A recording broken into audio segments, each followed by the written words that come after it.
বাইরে ঝুম বৃষ্টি, যেন আকাশটাই ফুটো হয়ে গেছে। বড় ছেলে বলল, মা খিচুড়ি করো। ভাবলাম সবজি খিচুড়ি আর ডিম ভাজা হোক।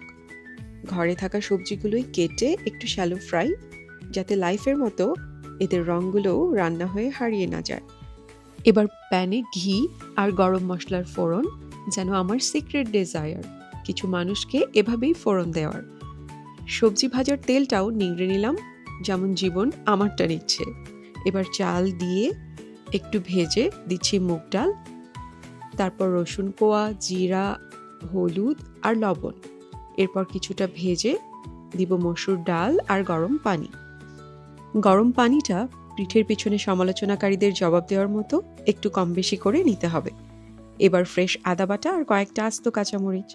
পানি কমে আসলে টেলে রাখা শুকনো মরিচ আর ভেজে রাখা সবজি দিয়ে অল্প আঁচে রান্না করব, যেন সবজি আর সম্পর্ক কোনোটাই ওভারকুক হয়ে গলে না যায়। শেষে ঘ্রাণ ছড়াতে আরও একটু ঘি।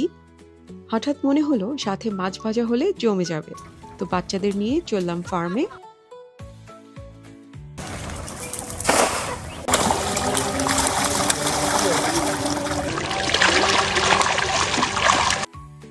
পুকুর থেকে ধরা মাছ নিয়ে সোজা ফ্রাই প্যানে।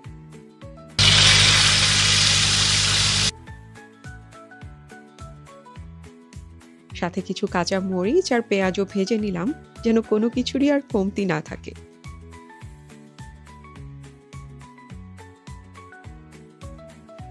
আলহামদুলিল্লাহ, আমার রান্না শেষ।